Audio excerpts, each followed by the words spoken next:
기록된다는 말이 있습니다. 우리가 인생을 살아가면서 뭐 한 공동체, 국가, 그리고 한 개인도 마찬가지인데 우리가 어떠한 중대한 선택을 하게 되는데, 그런데 그 중대한 선택들을 가만히 들여다보면 이 사소한 선택들의 어떤 결과라고 할 수 있습니다. 그 예를 들면 최근에 우리 촛불 집회 같은 걸 이렇게 우리 자주 보게 되지 않습니까? 그것은 하나의 시민 불복종 운동의 일환이라 할 수 있는데, 여러분, 이러한 시민 불복종 운동의 모태가 되었던 것은 1968년도에 일어났던 프랑스 5월 혁명이라고 많은 역사가들은 그렇게 이제 말을 하는데요.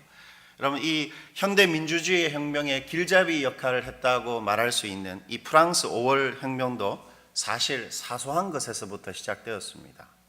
바로 파리 낭테르 대학에서 어떤 남자애가 자기 여자친구를 만나려고 가려고 여자 기숙사에 들어가려고 했는데 들어가지 못했어요.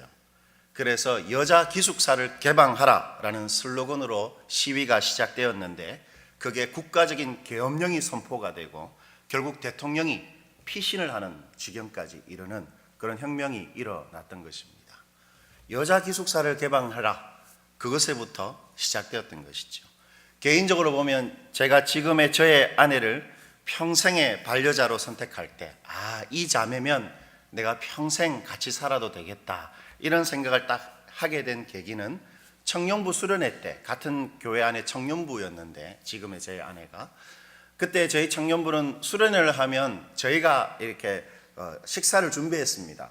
저희가 식사를 준비하고 당번을 정해가지고, 근데 한 번은 저희 아내가 당번이었는데 식사를 준비하고 음식물 쓰레기를 버리는 장면을 제가 본 적이 있습니다. 고무장갑도 안 끼고 그 겨울 수련회는 겨울에 손으로 음식물을 이렇게 꽉꽉 이렇게 눌러가지고 이렇게 쫙 이렇게 잠그는 것이었습니다. 그걸 보면서 그때는 저한테 참 이뻐 보였거든요. 저렇게 이쁜 자매가 저렇게 일도 잘한다면 저 자매면 틀림없겠다, 이런 생각을 했던 것입니다. 아주 사소한 것이었지만 전 그것을 통해서 저의 인생을 맡길 수도 있겠다, 그런 결정을 하게 된 거죠. 이처럼 중요한 선택이 사소한 선택들의 연속이라는 점에서 우리의 일상, 우리가 하루하루 살아가는 우리의 일상은 그야말로 선택의 연속이라 할 수 있습니다. 때문에 선택을 잘하는 걸 보면 그 사람의 인생을 어떻게 살아가는가 알 수 있는 것이죠. 선택을 잘하는 것이 바로 그 인생을 잘 살아가는 것이라 할 수 있는 것입니다. 우리는 오늘 본문을 통해서 하나님께서 제시하시는 그리스도인의 선택의 원칙을 배우게 됩니다. 만약 오늘 본문이 가르치고 있는 선택의 원칙에 우리가 기꺼이 순종한다면 우리는 범사에, 우리의 모든 일에 최고의 선택을 하게 될 것입니다. 왜냐하면 오늘 본문에 기록되어 있는 이 진리들은 바로 이 세상을 다 가지신 우리 하나님께서 제시해 주시는 선택의 원칙이요, 우리 영혼과 우리 인생의 참 주인이신 하나님이 가르쳐 주시는 선택의 기술이기 때문입니다. 그럼 본문을 잘 들여다보면 우리가 어떤 일을 선택할 때 어떤 기준과 어떤 원칙을 가지고 선택해야 하는지 하나님께서 잘 가르쳐주고 있다는 것을 발견할 수 있는데요, 우리 그런 관점에서 4절과 5절 말씀 한 번 더 읽어보시겠습니다. 그러나 너희와 그 사이의 거리가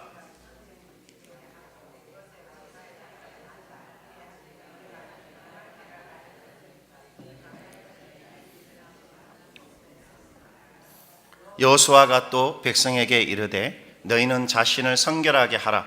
여호와께서 내일 너희 가운데에 기이한 일들을 행하시리라. 여러분, 오늘 본문의 4절과 5절에는 이스라엘 백성이 요단강을 건너가기 위해서 두 가지 일을 반드시 해야 된다. 쉽게 말하면 요단 도하의 조건이 두 가지가 있다. 주님께서 그렇게 말하시죠. 첫 번째 조건은 4절에 잘 기록되어 있습니다. 뭘 어떻게 하는 것입니까? 언약궤하고 2000규빗의 거리를 두고 따라가는 것입니다. 그리고 두 번째 조건은 5절에 기록되어 있지요. 5절에 뭐가 있습니까, 여러분? 자신을 성결하게 하는 것입니다. 언약궤하고 2000규빗쯤의 거리를 두고 언약궤를 따라가고, 두 번째, 내 스스로를 참으로 성결하게 하면 요단강을 건너갈 수 있다. 그렇게 하나님께서 말씀하고 있는 것입니다. 여러분, 이 두 가지가 이스라엘에게 준수될 경우 하나님은 이스라엘이 반드시 알게 되는 것이 하나 있다. 그렇게 말씀하시는데요. 뭡니까 여러분? 다시 4절을 한번 주목해 보시겠습니까? 그러나 너희와 그 사이 거리가 2000규빗쯤 되게 하고 그것에 가까이 하지는 말라. 그리하면 어떻게 되지요? 너희가 행할 길을 알리니 너희가 이전에 이 길을 지나보지 못하였음이나 하니라. 여러분, 언약궤를 2000규빗을 두고 따라가고 정말 너희가 성결하기만 하면 너희가 반드시 알게 되는 것이 하나 있다라고 말하는데 그게 뭡니까? 무엇을 행해야 될지 알게 된다. 즉 어떤 길을 내가 선택해야 될지 너희가 알게 된다. 인생을 살아갈 때 너희 대부분 한 번도 가보지 못한 길을 가게 될 것인데 너희 백성들이 이 두 가지만 딱 성결하고 순종할 수 있다면 무엇을 선택해야 될지 제대로 알게 된다. 주님께서 그렇게 우리에게 말씀하고 있는 것입니다. 여러분, 지금 이스라엘은 범람하는 요단강 앞에 서 있습니다. 15절 한번 보시겠습니까? 3장 15절 우리 형제분들만 한번 읽어주시겠습니다. 15절입니다. 요단이 곡식 거두는 시기에는 항상 언덕에 넘치더라. 개를 맨 자들이 요단의 이름에 개를 맨 자들의 제사장들의 발이 물가에 잠기자. 여러분, 지금은 요단강이 범람하고 있습니다. 수위가 최대치입니다. 그런데 여러분, 아마 학자들이 추정하기를 지금 이스라엘 백성은 아이들 다 포함해서 한 200만 정도, 지금 용인시의 2배 정도의 인구라고 이렇게 추정하는데 그 200만이 넘는 인원들이 그것도 아이들과 노약자들 그리고 모든 세간들을 다 들고 범람하는 요단강을 건너야 되는 상황입니다. 마치 인생의 큰 벽 앞에 서서 무엇을 어떻게 해야 될지 갈 수도 없고 뒤로 빠질 수도 없고 무엇을 어떻게 해야 될지 모르는 상황에 이스라엘 백성이 직면해 있는 셈입니다. 그때 하나님이 이스라엘이 행할 길을 알 수 있도록 내가 기이한 일을 행하겠다. 그렇게 말씀하고 있는 것이지요. 따라서 첫 번째, 언약궤와 2000규빗의 거리를 두고 언약궤를 따라가고, 두 번째, 자신을 성결하게 하는 이 두 가지 요단 도하의 조건 속에 우리 오늘 하나님께서 가르쳐 주시는 최고의 선택의 원리, 인생을 살아갈 때 우리가 무언가를 선택할 때 최고의 선택의 원칙과 기술이 녹아져 있다 할 수 있습니다. 여러분, 사람마다 정도는 다 다르겠지만 누구나 인생을 살아가면서 범람하는 큰 강을 만납니다. 우리 여기 앉아 계신 많은 어르신들 살아오면서 생각해보면 참 그때 정말 내가 힘들었지, 이런 일들이 있으시죠. 인생을 살아가면서 누구나 범람하는 큰 강, 이걸 어떻게 해야 되나, 이걸 어떻게 건널 수 있을까, 그런 강을 만나게 됩니다. 우리는 대가를 지불하고 어떤 면에서 신앙을 갖고 인생을 살아갔습니다. 우리 세상 동료들이랑 하는 것이나 또 세상 사람들이 하는 대로 우리는 살지 않고 우리 신앙심을 지키기 위해서 어떤 면에서 대가를 지불했습니다. 그런데 시간이 갈수록 우리는 더 초라해지고 작아지고 있는지도 모르겠습니다. 무언가 내가 인생의 타이밍을 놓쳐버린 건 아닌가, 내가 혹 인생을 실패한 것은 아닌가, 이런 생각이 들고 자신감이 없어질 때도 있지요. 오늘 본문이 그런 우리들에게 살아있는 진리로 우리를 오늘 격려하고 도와줄 수 있을 것입니다. 먼저 그렇다면 여러분, 요한 도하 조건 첫 번째를 한번 살펴볼까요? 3절과 4절을 제가 한번 더 읽어보시겠습니다. 백성에게 명령하여 이르되 너희는 레위 사람 제사장들이 너희 하나님 여호와의 언약궤 매는 것을 보거든 너희가 있는 곳을 떠나 그 뒤를 따르라. 그러나 너희와 그 사이 거리가 2000규빗쯤 되게 하고 그것에 가까이 하지는 말라. 그리하면 너희가 행할 길을 알리니 너희가 이전에 이 길을 지나보지 못하였음이니라 하니라. 여러분, 요단 도하 조건 첫 번째는 뭐였습니까? 언약궤가 뭔지 아시죠? 언약궤를 따라가되 어떻게 따라가야 됩니까? 반드시 2000규빗의 거리를 두고 따라가야 됩니다. 그러면 한 번도 가보지 못한 이 강가에서 어디로 가야 될지, 어떤 길을 선택해야 될지 이스라엘이 분명히 알게 되고 최고의 길을 가게 될 것이다. 하나님 그렇게 약속하고 있는 것입니다. 범람하는 강 앞에서 무엇을 어떻게 해야 될지 언약궤를 2000규빗의 거리를 두고 따라가면 알게 된다. 하나님 그렇게 말하는 것이지요. 그렇다면 여러분, 언약궤를 2000규빗의 거리를 두고 따라가는 것은 실제로 무엇을 어떻게 하는 것이겠습니까? 그것을 우리가 제대로 알기 위해서는 첫 번째, 언약궤가 뭘 상징하는가? 오늘날 우리가 이 본문을 우리에게 적용하기 위해서는 언약궤가 뭘 상징하는가? 그리고 두 번째, 뭘 확인해야 됩니까? 2000규빗의 거리를 두라고 하신 그 의미가 무엇인가를 우리가 알아봐야 되겠지요. 여러분, 언약궤가 뭡니까? 언약궤는 무엇보다 하나님의 임재를 상징하는 상자였습니다. 여러분, 역대상 13장 6절이 그것을 이렇게 잘 말해주는데 우리 한번 읽어보시겠습니다. 다윗이 온 이스라엘을 거느리고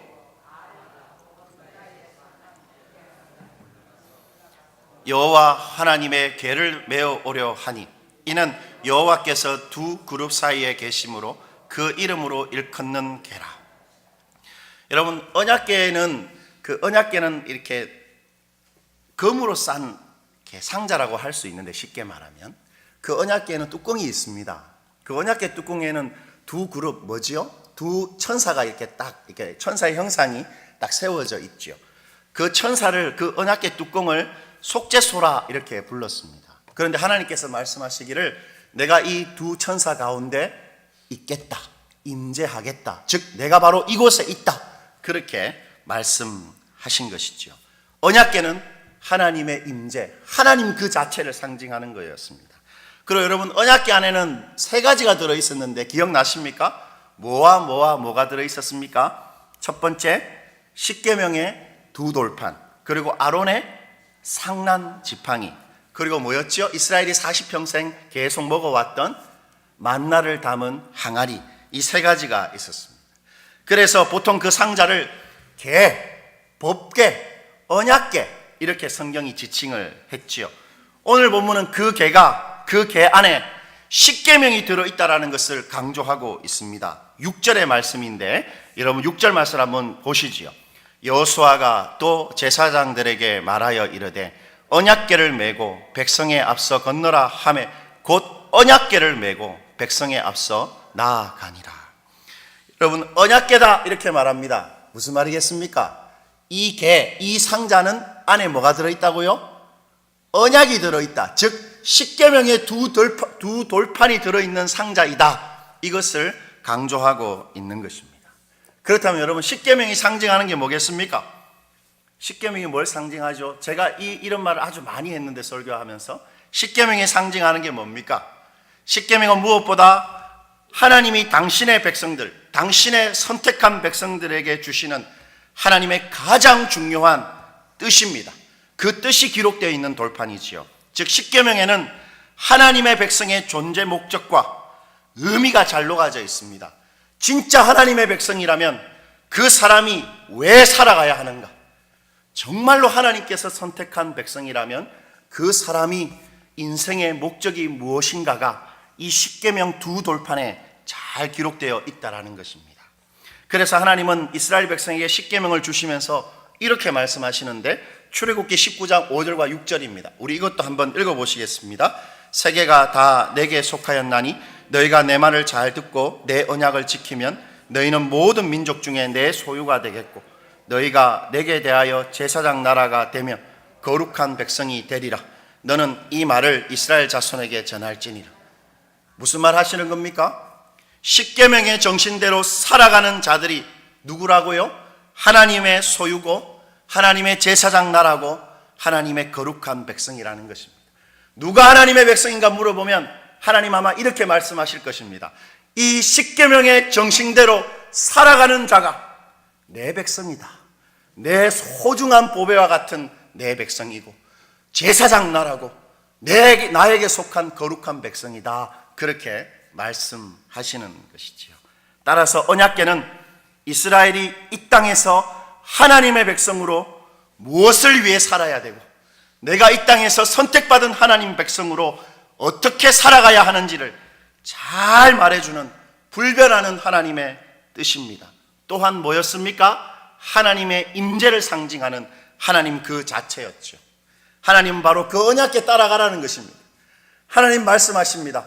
너희가 이 언약궤 따라가기만 하면 한 번도 가보지 않은 길에서도 어떤 길이 최고의 길인지를 선택하게 될 것이다. 그렇게 말하고 있습니다. 그렇다면 여러분, 이 언약궤와 2000규빗의 거리를 두어야 하는 이유가 뭐겠습니까? 여러분, 2000규빗이라는 것은 약 900m입니다. 900m, 1km입니다. 여러분, 우리가 도보로 여러분 걸음으로 한 15분 정도 걸어가면 되는 거리입니다. 여러분, 보통 1km는 앞에서 어떤 일이 벌어졌을 때, 뭐 사고가 일어났거나 불이 났거나 아주 끔찍한 일이 일어났을 때도 자기 자신을 딱 지키고 방어할 수 있는 그런 거리고, 그런 시간을 확보해 줄 수 있는 그런 거리라고 생각하면 됩니다. 여러분, 하나님께서는 앞에서 벌어지는 상황에 대처할 수 있는 충분한 거리를 두고 하나님의 언약궤와 2000규빗의 거리를 두라, 그렇게 말씀하고 있는 것입니다. 어떻게 말하시는 것입니까? 너희가 언약궤하고 충분한 거리를 두고 언약궤가 선택하는 길을 선택해라. 언약궤가 과연 무엇을 선택할지 멀리서 이렇게 내다보면서 시간을 두고 언약궤가 선택하는 것을 따라가야 한다, 그렇게 말씀하고 있는 것입니다. 따라서 언약궤와 2000규빗의 거리를 두라는 것은 이런 말입니다. 하나님이 선택하는 길을 따라가라. 즉, 하나님이 선택하는 것을 선택할 때 무엇을 어떻게 해야 될지 우리가 알 수 있다. 인생을 살아가면서 하나님이 선택하는 걸 선택하면 우리가 무엇이 최고의 선택인지 알 수 있다는 것입니다. 따라서 우리가 무언가를 선택할 때 최고의 선택의 원칙과 기술이 뭐겠습니까? 오늘 하나님께서 가르쳐 주시는 하나님이 선택하는 것을 선택하는 것입니다. 우리는 평생 언제나 한 번도 가보지 않은 길을 가게 됩니다. 여러분, 인생이라는 것이 늘 그렇지요. 한 80, 70살, 80살 이렇게 넘어가면 인생에 대해서 어떤 생각이 드는지 모르겠지만 저는 30대 중반에 제가 최고인 줄 알았습니다. 내가 모든 것을 다 알고 있다라고 어떤 면에서 생각했습니다. 말은 그렇게 안 했는데. 그런데 이제 40이 넘어가고 이제 딱 40 중간입니다. 지금은 제가 모르는 게 너무 많다. 어떻게 목회해야 될지도 모르겠고 어떻게 설교해야 될지도 잘 모르겠고 잘 모르는 게 더 많아진다, 이런 생각이 듭니다. 어르신들은 어떻습니까? 더 잘 알겠습니까? 아니면 더 모르겠습니까? 우리는 늘 가보지 않은 길을 가야 합니다. 그리고 우리 중에 여러분 5분 뒤의 일 아무도 모르지요. 아무도 5분 뒤에 어떤 놀라운 일, 어떤 좋은 일, 어떤 슬픈 일이 일어날지 우리는 아무도 모르는 것입니다. 그러나 우리 하나님은 어떻게 합니까? 정확히 알고 계십니다. 5분 뒤의 일을 정확히 알고 계실 뿐만 아니라 우리 인생 전체를 정확히 알고 계십니다. 시편 139편 16절이 그것을 우리가 잘 아는 구절인데 이렇게 말했지요. 우리 큰 소리로 한번 읽어보시겠습니다. 내 형질이 이루어지기 전에, 나를 위하여 정한 날이 하루도 되기 전에 주의 책에 다 기록이 되었나이다. 여러분, 뭐라고 말합니까? 내가 태어나서 살아보기도 전에 주님의 책에 내가 태어나서 죽을 때까지 일이 다 기록되어 있다. 주님은 정확히 알고 계신다는 것입니다. 때문에 하나님이 선택하시는 것을 선택하는 것은 언제나 최고의 선택입니다. 하나님은 우리에게 무엇이 최고의 선택인지 정확히 알고 계십니다. 그런데 여기에 문제가 있습니다, 여러분. 무슨 문제가 있습니까? 그것은 우리가 하나님이 뭘 선택하는지를 잘 모른다는 것입니다. 하나님이 선택해야 되는 걸 선택해야 한다는 말 누구나 할 수 있고 다 아멘으로 하답하죠. 맞습니다. 하나님의 선택이 최고의 선택입니다. 그러나 우리의 문제는 하나님이 과연 뭘 좋아하시고 원하시는지, 뭘 선택하는지 거의 대부분 우리가 모른다는 것입니다.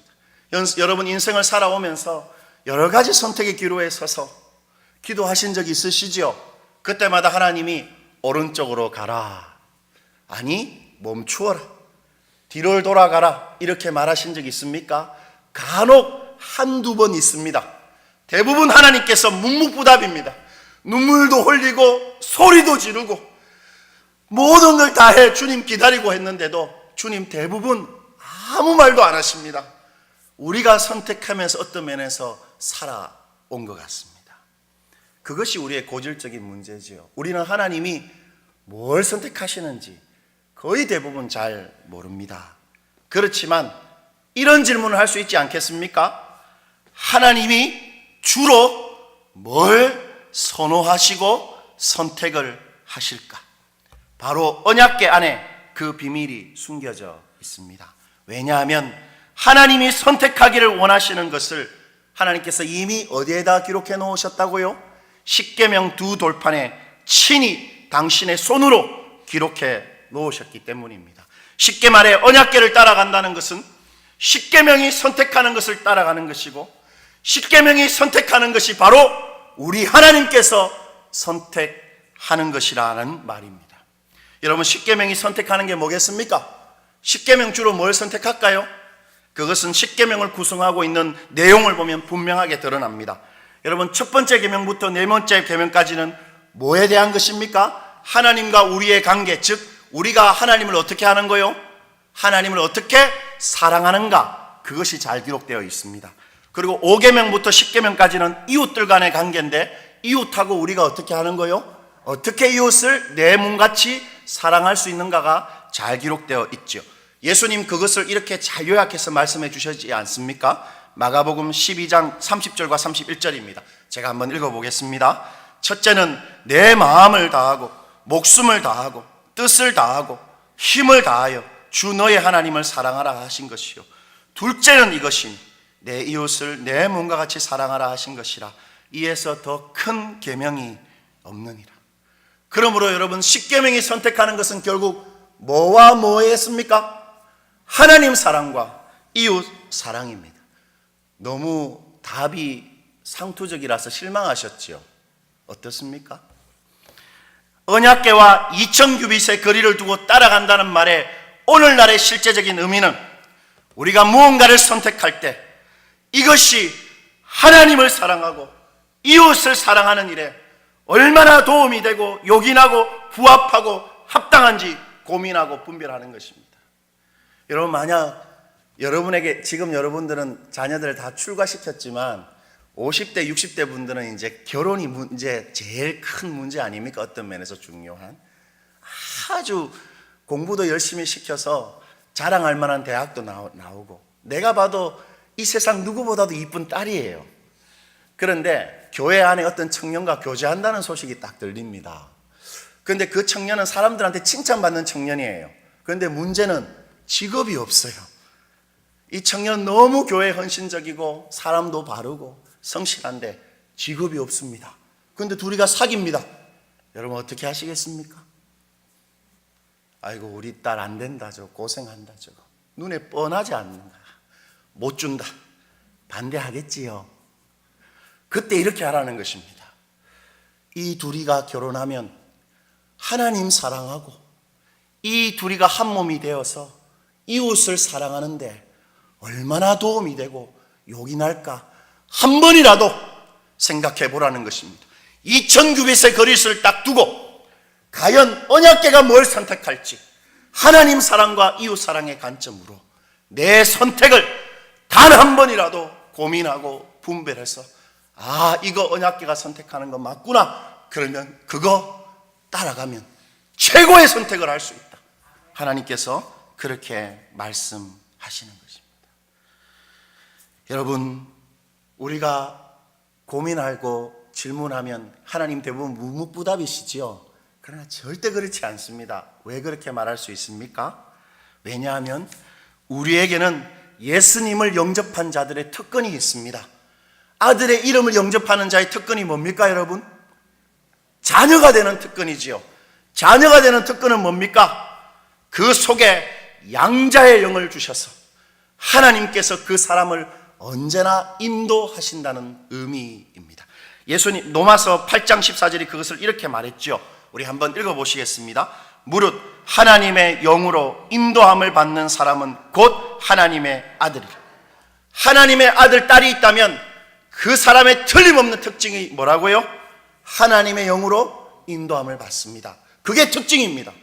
그런데 여러분, 어떤 중요한 선택의 기로 앞에서 하나님 뭘 선택할까요? 물어볼 때 선명한 답을 우리가 들을 수 있겠습니까? 없겠습니까? 우리가 대부분 듣지 못하는 이유는 우리 욕심일 때가 대부분이기 때문입니다. 언약궤, 하나님 사랑과 이웃 사랑. 내가 어떤 말을 하거나 어떤 선택을 할 때 정말 하나님을 사랑하고 이웃을 사랑하는 게 맞나? 그것을 고민할 때 우리 속에 계신 그 하나님의 영이 우리를 반드시 인도하시는 것입니다. 그런 자신감을 가지고, 그런 확신을 가지고 무엇이든 그 언약궤를 딱 바라보면서 우리의 선택을 분별하고 고민할 때 우린 최고의 길을 걸어가게 될 것입니다. 여러분, 이스라엘이 요단을 건너기 전에 하나님께서 제시한 두 번째 조건이 뭐였습니까? 5절에 잘 나오죠. 한 번만 더 읽어보시겠습니다. 마지막 5절입니다. 여호수아가 또 백성에게 이르되 너희는 자신을 성결하게 하라. 여호와께서 내일 너희 가운데에. 여러분, 이스라엘 백성이 요단을 건너기 전에 반드시 해야 될 두 번째 조건이 뭐였습니까? 자기 자신을 성결하게 하는 것입니다. 여러분, 성결하다는 말은 우리가 잘 아는 구약 단어인데 카다시라는 구약 언어를 번역한 것입니다. 카다시라는 말이 뭐냐 하면 누군가에게 구별되고 누군가에게 바쳐져 있는 상태를 말합니다. 즉 스스로를 성결하게 해야 한다는 말은 자신을 하나님께 구별시키고 하나님께 바쳐야 한다는 것입니다. 여러분, 이것이 약간 좀 모호한데 결혼관계를 생각해 보면 됩니다. 여러분, 제가 결혼을 하면 이제 저는 어떤 여자하고만 구별됩니까? 제 아내하고만 구별됩니다. 저는 결혼을 하고 나면 아내한테만 제 사랑, 제 육체를 딱 바치게 되는 것입니다. 만약 제가 결혼했음에도 다른 여자한테 어떤 식으로 마음을 준다면 그것은 어떻게 되지요? 여러분이 절대 저를 제대로 보지 않을 만큼 나쁜 짓을 하게 되는 거 아니겠습니까? 바로 성결이 그런 것입니다. 하나님께만 딱 바쳐지고 구별된 상태를 말합니다. 그러니까 하나님과 지금 함께 있어도 아무런 꺼리낌이나 문제가 없는 상태, 하나님이 지금 반드시 해결하기 원하시는 죄가 없는 상태. 너 그거 안 되겠다, 너 그 죄 왜 가만히 가지고 있느냐, 이런 죄가 없는 상태를 말합니다. 뿐만 아니라 하나님하고 친밀하고 애틋한 바른 관계를 맺고 있는 상태를 말합니다. 여러분, 결혼했지만 부부가 아닌 것처럼 사는 사람들이 많죠. 각방을 쓰는 이유가 여러 가지가 있겠지만 마음이 이제 없고 어쩔 수 없이 살아가는 관계가 있습니다. 그건 제대로 성결된 관계가 아니지요. 성결되었다는 말은 같이 살 뿐만 아니라 정말 서로가 서로를 더 애틋하고 아끼고 사랑하는 그 상태를 말하는 것입니다. 하나님께 성결된 것도 바로 하나님하고 친밀하고 애틋한 바른 관계를 맺고 사는 것을 의미합니다. 그런데 하나님은 백성들에게, 여러분, 왜 성결을 요구하십니까? 지금 이 시점에서 범람하는 요단강을 어떻게 건너갈지를 실제로 고민해야 되는데 하나님 하시는 말이 성결하면 된다, 너희가 나한테 깨끗하면 된다, 너희가 나한테 바쳐져 있으면 만사가 다 된다, 그렇게 말씀하시는 이유가 뭐겠습니까? 그것은 여호와께서 내일 이스라엘 가운데 뭘 행하시기 때문에요? 기이한 일을 행하실 것이기 때문입니다. 즉 만약 이스라엘이 성결하지 못하다면 하나님이 기이한 일을 행하시지 않겠다, 그렇게 봐도 틀림없는 말입니다. 여러분, 하나님의 백성의 길은 어떻게만 열립니까? 하나님만이 여실 수 있는 것입니다. 여러분, 우리가 예수 믿었다는 말은 이제 우리 인생이 하나님의 인도를 받고 살고 하나님이 우리 인생의 문을 연다는 의미지요. 때문에 그것은 반드시 기이한 일입니다. 그런데 우리가 성결하지 않다면 하나님의 그 거룩하신 분께서 기이한 일을 행하시지 않겠다, 그렇게 말씀하고 있는 것입니다. 우리는 여기서 중요한 진리 하나를 확신하게 됩니다. 그것은 하나님 반드시 성결한 무리, 성결한 사람들 중에서만 당신의 능력을 마음껏 나타내셔서 택할 길을 선명하게 보이신다는 것입니다. 우리가 인생을 살아가면서 중요한 선택의 기로에서 주님이 묵묵부답하시는 것을 대부분 경험하는 이유는 아마도 우리가 성결한 삶을 계속 유지하지 않다가 발등에 불이 떨어지면 새벽기도 와가지고 주님 이거 어떻게 합니까? 가르쳐 주십시오. 대부분 그렇게 하고 살아가기 때문에 주님이 뜻을 잘 안 보여주실 수도 있는 것입니다. 성결해야 한다. 하나님께서 그렇게 말씀하고 있는 것입니다. 여러분, 만약 이스라엘이 아무리 언약궤와 거리를 두고 그 궤를 따라감으로 최고의 선택을 한다 해도 이스라엘 백성이 성결하지 않다면 하나님이 친히 요단강을 가르시는 그 최고의 길은 열리지 않는다는 것입니다. 우리도 마찬가지입니다. 우리가 아무리 좋은 선택을 한다 해도 우리가 거룩하지 않다면, 여전히 반복되는 돌이키지 않는 죄가 해결되지 않은 채 있다면, 우리가 하나님과 함께 하는데 뭔가 문제가 있다면, 범사의 하나님을 늘 임재를 경험하고 하나님과 소통하는 것이 없으면서 예배만 드리는 그런 삶을 살아간다면, 그분 사랑하고 그분의 진리를 사모하고 알아가는 것이 우리의 삶의 기반이 아니라면 우리의 선택은 하나님의 기이한 일을 경험할 수 없는 세상 사람들과 하는 선택과 똑같은 그런 일반적인 선택을 하면서 살아가게 될 수 있는 것입니다. 그런 점에서 우리가 무엇을 선택할 것인가 보다 더 중요한 것은 우리의 거룩함입니다. 우리가 뭘 선택할 것보다 더 중요한 것은 지금 내가 성결한가 하는 그것입니다. 우리가 하나님하고 그렇게 화목할 때 우리 인생도, 우리 건강도, 우리 자녀들의 직장과 결혼과 행복도 우리와 화목하게 될 것입니다. 우리가 정말 지금 하나님과 화목하면 우리를 둘러싸고 있는 우리의 문제도 우리 하나님하고 화목하게 되는 것입니다. 그래서 강을 건너야 하는 실제적인 상황 앞에서 하나님이 하나 성결하면 된다, 그렇게 요구하시는 것이지요. 그러므로 우리는 어떻게 살아야 되겠습니까, 여러분? 날마다 예수님께 나의 성결을 의탁하고 부탁해야 합니다. 그것에 대해 예수님 이렇게 말씀하신 적이 있습니다. 우리 마지막으로 요한복음 13장 8절 읽고 마무리하겠습니다. 베드로가 이르되 내 발을 절대로 씻지 못하시리이다. 예수께서 대답하시되 내가 너를 씻어주지 아니하면 내가 나와 상관이 없느니라. 여러분, 예수님하고 상관이 있는 사람은 누굽니까? 날마다 더러워진 자신의 발을 부끄럽다 하지 않고 어떻게 하지요? 예수님한테 내밀어서 씻음 받는 자들입니다.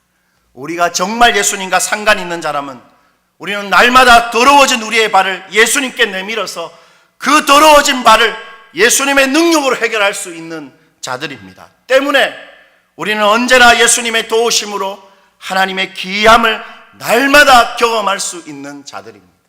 우리 속에 그 어떤 죄도 방치하지 않고 날마다 우리 주님한테 가서 씻고 주님 믿는 마음으로 하나님과 그 친밀한 관계를 계속 유지할 수 있습니다.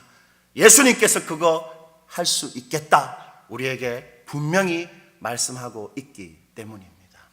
그것 믿고 언제라도 우리는 우리의 더러운 발 내밀고 성결함으로 주님의 최고의 길을 걸어갈 수 있는 것이지요. 올 2017년도에는 하나님의 선택이 우리 인생이 되도록 우리 노력하십시다. 그리하면 나의 선택은 가장 뛰어나고 비범함 하나님의 선택이 될 것입니다. 찬송가 620장입니다.